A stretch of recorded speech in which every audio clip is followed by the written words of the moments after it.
Now, getting a letter or parcel through the post from a friend or something we've ordered online is a pretty simple thing for most of us, but that's not the case in Mongolia, where many streets simply don't even have names, which means lots of deliveries never make it to the right place. Now the government, though, is introducing a revolutionary new system using three-word phrases to identify places instead of house numbers or street names, and it can be used anywhere on Earth. Well, with me is Chris Sheldrick, who developed the technology behind it and is the co-founder of the company what3words. How does this work, Chris?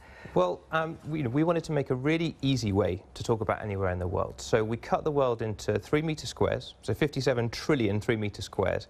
We found that there are enough combinations of 3 words in the dictionary, so like table, chair, spoon, that you could actually name every 3 meters in the world with 3 words. So what it means is for countries with no addresses, they can simply refer to these 3-word combinations, and that will help anyone or anything get to a specific place. How is this going to work in Mongolia? Because you're a vast country with a small population. Well, that's right. So there's hardly any addresses at all in Mongolia, even in the capital. So what the Mongol Post are actually going to do is tell citizens, find your 3-word address, look them up on the what3words app.